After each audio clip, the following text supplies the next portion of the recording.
They said your name like it meant nothing, like the years you gave were disposable, like loyalty was currency they could counterfeit and spend without consequence. You stood there, watching their mouths twist into lies, your trust scattered across the floor like broken glass.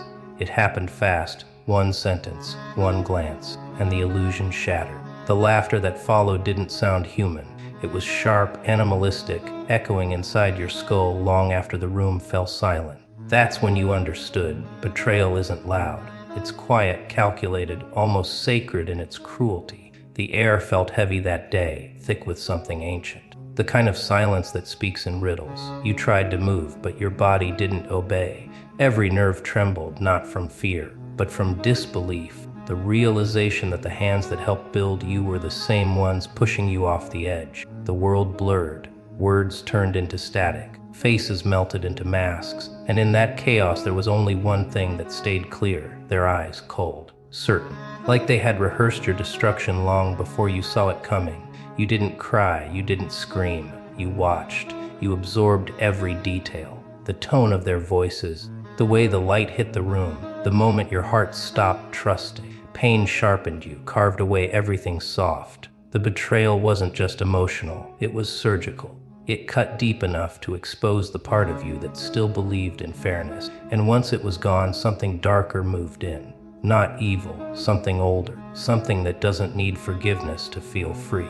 That night, you walked home in silence. The streets felt foreign, as if the city itself knew what had been taken from you. Neon lights flickered like dying stars. Somewhere, a dog barked, then stopped, as if sensing a shift in the air. You passed reflections in shop windows, hollow eyes staring back. You barely recognized yourself. There was no rage yet, only emptiness, the kind that doesn't destroy but rewires. You felt the ground under your feet change. You weren't walking anymore. You were descending. The shaman found you at the edge of that descent.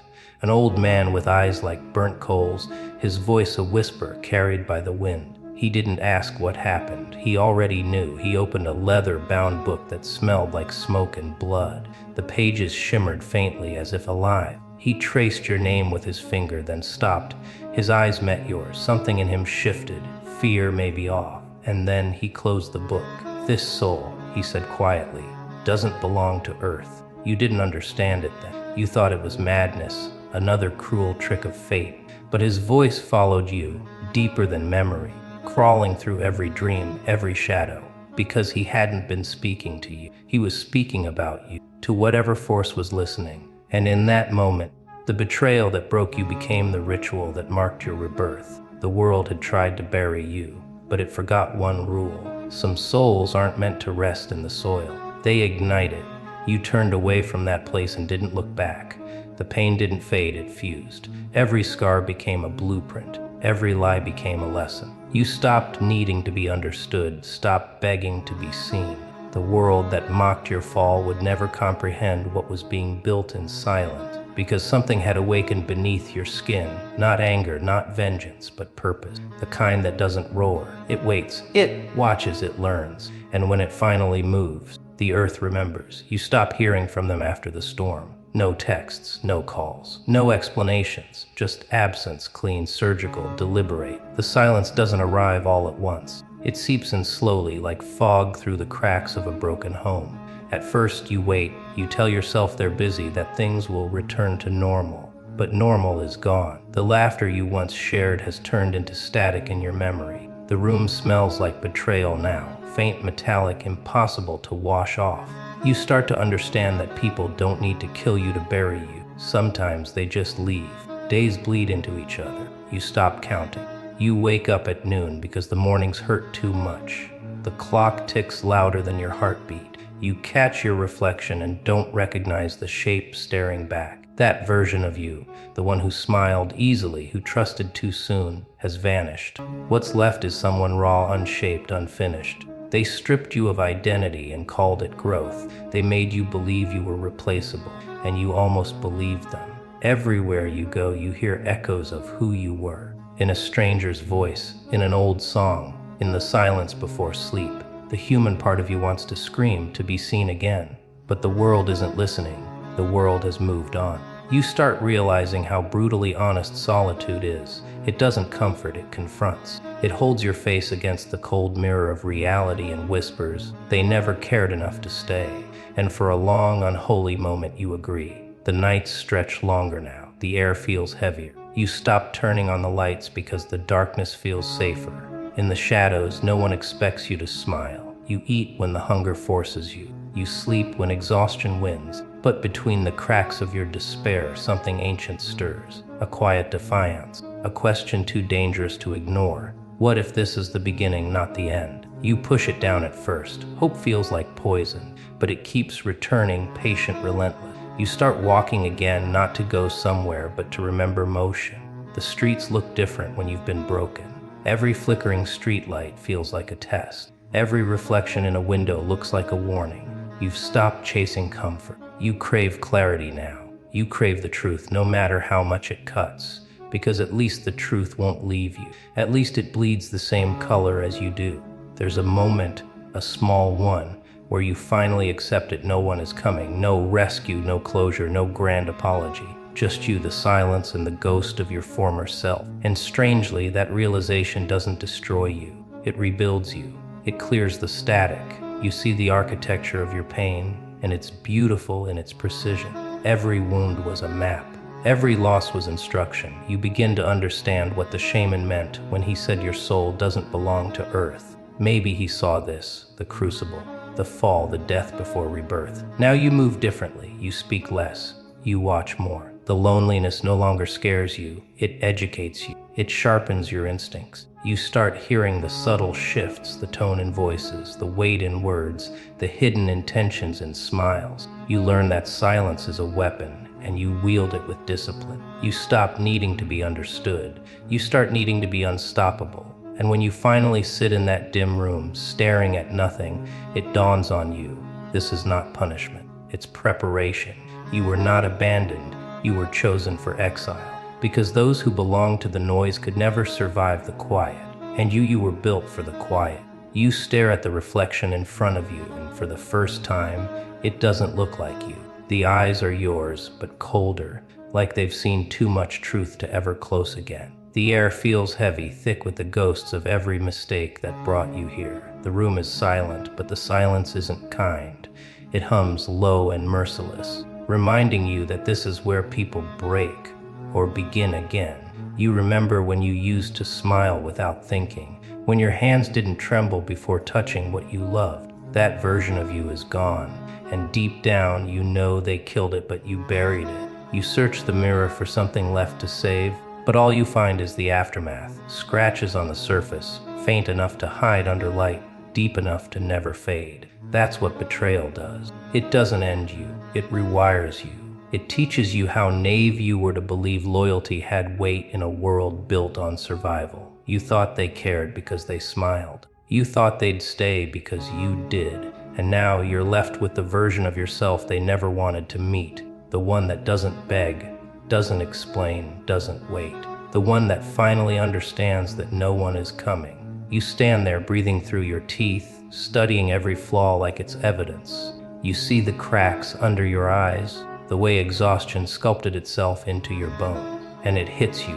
This is what rebirth looks like. It's not fire or triumph. It's stillness. It's the slow acceptance that pain doesn't go away. It integrates. You realize you've been waiting for closure that will never come. There's no apology that can unburn what's already ash. No forgiveness that can rebuild what betrayal crushed. The only justice left is transformation. Your mind drifts back to the night it all ended. The laughter, the look they gave you before they turned away, the way their words sliced deeper than any blade could. Back then, you thought the universe had betrayed you. Now you understand. It was testing your allegiance. Were you loyal to them, or to the soul inside your chest? The shaman's words return to you like thunder from another lifetime. This soul doesn't belong to earth. You used to think it meant you were cursed. Now, you realize it meant you were chosen. To carry weight others drop, to see what others deny, to burn and not die. You raise your hand and touch the mirror. It's cold, unfeeling, just like the people who watched you fall. But beneath the glass, there's movement, something ancient, patient, waiting. You feel it staring back, not judging, not pitying, just waiting for permission to take over. You give it. You stop pretending you're the same person who begged for love in a world that worships power. You stop trying to be gentle in a universe that only listens to scars. The fear that once made you tremble now makes you precise. The pain that broke you now shapes your control. You draw a breath so deep it hurts your chest. The silence bends around it. For the first time, you see it clearly. The person in the mirror isn't your reflection. It's your replacement. A version forged in betrayal, sharpened in solitude, baptized in humiliation. It doesn't flinch, it doesn't ask, it only acts. The old you died the day they turned their back. This one was born in the aftermath. You don't need forgiveness. You don't need closure. You need focus. You need war. You stare once more, and for a moment, the mirror almost smiles. You've stopped surviving, you've started evolving, and the world should be afraid. You stopped waiting for rescue the day you realized no one was coming. The world wasn't silent. It was watching, testing, recording who breaks first. Every morning now feels like a battlefield. No applause, no sympathy, no promise of victory. Only the hum of the same four walls and the pulse in your ears reminding you you're still in the fight. You rise before the sun, not because of motivation, but because the pain became a language you learned to speak fluently. You drag yourself through the hours like a ghost learning to be human again. The betrayal that once shattered you now moves through your veins like fuel. You remember the nights when sleep mocked you, the faces that laughed behind your back replayed like a broken reel, but now their voices fade into static. You stopped talking. You started building. Your silence became discipline, and your discipline became prophecy. You learned that progress isn't loud. It's the quiet sharpening of a blade no one sees coming. You grind when no one's awake, when the city sleeps and the air is still. The sound of your breath becomes the only rhythm you trust. Every repetition burns the softness out of you. Every drop of sweat erases a name you used to care about. Pain used to paralyze you. Now it educates you. You track it like a scientist, dissect it like an enemy, use it like a map. You realize that pain isn't punishment, it's permission. Permission to rebuild without illusion. You no longer crave validation, you crave precision. The world that rejected you now unknowingly fuels you, because each rejection carved you into something exact, something dangerous. You keep your circle empty, your plans quiet, your victories delayed. You don't pray for peace anymore. You pray for strength to outlast the chaos. You start seeing symbols in everything. The storm outside your window isn't weather, it's reflection. The scar on your hand becomes scripture. The broken mirror on your floor looks like a battlefield map. You remember what the shaman said, this soul doesn't belong to earth. Maybe he was right. You move like someone who no longer fears time. Each second feels like stolen fire. Each motion deliberate, each breath chosen. The body that once trembled from weakness now trembles from power withheld. You don't seek comfort, you hunt discomfort. You don't heal, you sharpen. There's a moment deep in the grind when you stop feeling human. You stop flinching at hunger or fatigue. You stop looking for reasons to continue and simply continue. That's when the world loses control over you. That's when you stop needing it to make sense. The mind fractures and reforms, harder, quieter, colder. You wear your scars like armor, not decoration. You move through the days as if being watched by ancient eyes, judging, measuring, nodding in approval. And as dawn bleeds through the window, you don't smile. You don't celebrate. You simply nod back, because this lonely, merciless, beautiful grind isn't punishment for your fall. It's proof you survived it. The fire hasn't killed you because it knows what you're becoming. You're no longer a victim of betrayal. You're the consequence of it, a creature that learned to turn agony into architecture. And though the world may never understand what you've built in silence, it will one day stand in front of it and kneel. They said you'd disappear quietly, that the fire inside you would burn out faster than it began. But it didn't. It turned inward. It carved through your weakness like a blade through soft flesh. The version of you that begged, that pleaded for understanding, is ash now. You don't seek to explain anymore. You just burn, in silence, in purpose, in the kind of stillness that makes even chaos hold its breath. Because somewhere between the pain they gave you and the truth you found, you learned that survival isn't about being untouched. It's about walking through the fire and never once asking for the flames to stop. You used to be soft, too open, too forgiving. You mistook your kindness for strength and your loyalty for a shield. But they taught you something different, didn't they? They taught you that people love your light until it exposes their shadows. So you withdrew it. You built walls, not of bitterness, but of discipline. Every hour spent in silence became another brick. Every scar became scripture. You realized no one applauds the man rebuilding himself in the dark. And that's exactly why you stayed there. The fire wasn't punishment anymore. It was refinement. Now, your mornings have no mercy. You rise before the world remembers your name. You move through the cold without flinching.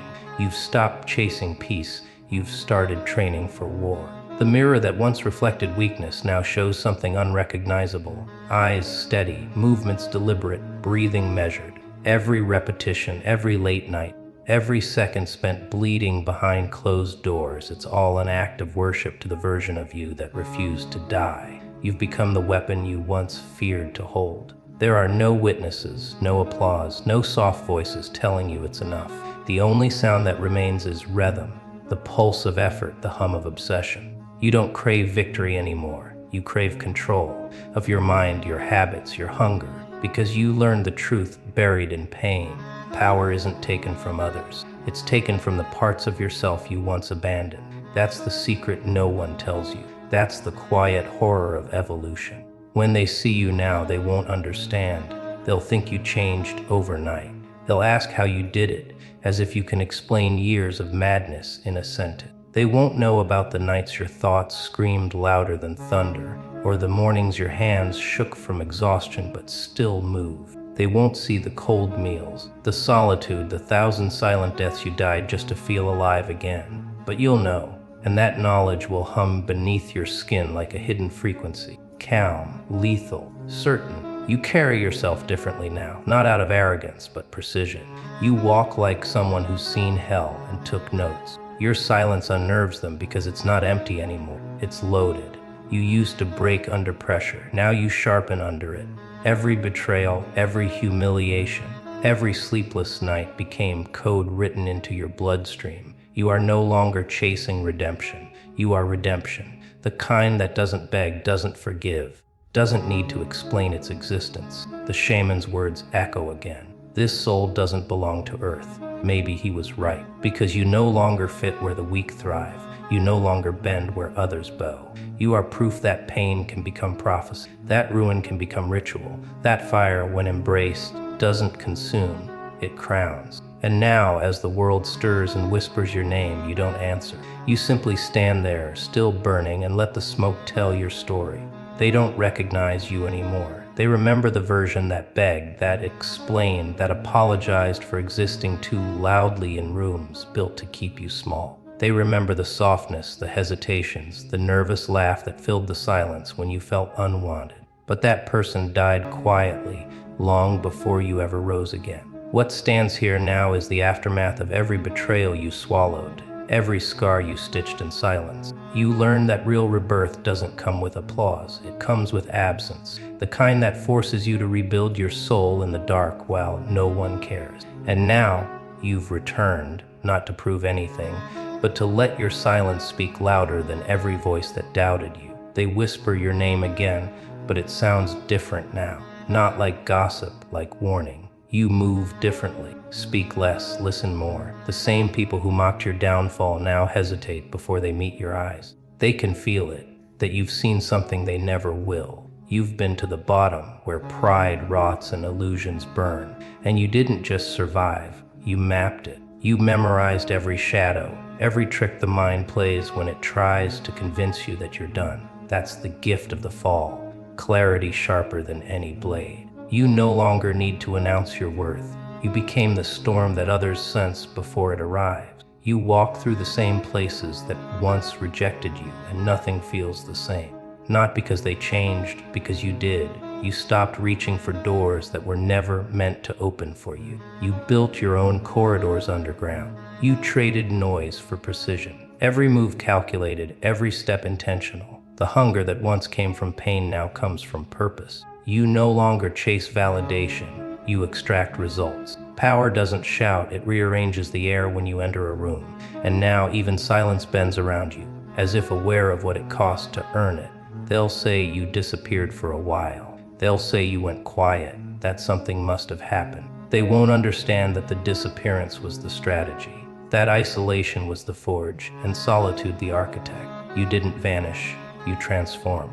While they performed their success for the world, you were building yours in the shadows, brick by brick, cut by cut. There were nights when you almost gave in, when the mirror mocked your effort, when progress felt like punishment. But you didn't stop. You were too far gone to return to the comfort of mediocrity. You knew the only way out was through pain, through repetition, through the unbearable silence of becoming. And now, when they see you, they don't see the effort, they see the outcome. The calm stare, the unshaken posture, the quiet that unnerves them because it hides no weakness, only control. They'll call it luck, they'll call it change, but you know better. You know it's the consequence of never quitting when everything begged you to. You don't need revenge anymore. Your existence is evidence. Your growth is their echo chamber. Every doubt they threw became a brick in your foundation. Every rumor, a warning label you outlived. You don't smile for validation, don't speak to be understood. You let results speak, and they roar louder than any apology you ever gave. You've learned what the shaman meant when he said your soul doesn't belong here. He wasn't speaking of death, he was speaking of separation. You don't belong to the world of comfort anymore. You belong to the in-between, where chaos becomes art and silence becomes weapon. The world sees your return as triumph, but it isn't victory, it's evolution. You no longer walk among them to be accepted. You walk to remind them what happens when a human stops waiting for permission to rise. The fire went out long ago. Yet the warmth that remains isn't from the flame, it's from you. You sit in silence in a room that once felt too big for your loneliness. Now it feels too small for your power. There's no music, no noise, no applause, just breath, slow, measured, sovereign. You've become what silence was trying to teach you. That control isn't loud and peace isn't soft. It's sharp, it's earned. You used to beg for understanding. Now you move like something that doesn't need to be understood. The shaman's words echo in your skull like thunder in a valley. This soul doesn't belong to earth. Back then, it sounded like a curse. Tonight, it sounds like truth. Because the world you bled for no longer recognizes you. You've grown past its noise, past its petness, past its fragile definitions of success. They still chase validation. You chase nothing. You simply are. You remember how it felt to crave belonging, to mistake attention for worth, to confuse noise for power. Now you let silence speak for you. It tells a story no one else can tell. The story of someone who died without dying, burned without ash, broke without noise. You no longer pray for peace. You built it with your bare hands, brick by brick, from the rubble of every betrayal. They took pieces of you, but in doing so, they revealed what couldn't be taken. That's the irony. They were your architects, your enemies were your mentors, and your pain was your blueprint. You don't thank them. You outlast them. Your calm isn't forgiveness, it's strategy. You learned that mercy is wasted on those who never had the power to destroy you in the first place. They only thought they did. Every scar is quiet now, not hidden, displayed, not for validation, but as proof that you've crossed the fire and didn't ask for a witness. They think you've gone soft because you no longer shout. They mistake peace for weakness, restraint for hesitation. Let them. You've learned that power doesn't need to announce itself. It simply shifts the air when it enters the room. You carry that stillness now, that invisible gravity that bends everything around it, the kind of presence that silences egos and humbles chaos without a word. The world you once served now studies you from a distance. They don't speak your name, they whisper it. They sense something unhuman about your composure, like you've seen too much, lost too much, transcended too far. And maybe that's true. Maybe part of you no longer belongs here. You've tasted the void and came back fluent in its language. You speak in glances now. You think in moves no one can predict. You're not the hero of the story anymore. You're the ghost that rewrote it. The shaman reappears in your mind's eye. Older, quieter, almost reverent. He opens the book he once closed on you. The pages don't hold words now, only symbols, the kind carved into the bones of those who've conquered themselves. He looks at you and doesn't speak. He doesn't need to, because you've already become the prophecy he once feared to write. You are what happens when pain is not escaped but studied, when solitude is not endured but weaponized, when betrayal is not forgiven but outlived. And so you sit under a sky that no longer feels infinite. The air is still, the world is small. The crown you wear isn't made of gold, it's forged from restraint. You don't rule through fear or love, but through silence, the kind that unnerves the arrogant and comforts the awakened. They said your soul doesn't belong to earth. Maybe they were right, because heaven rejected your mercy, and hell couldn't contain your fire. You walk the line between both unshaken, unclaimed, undefeated.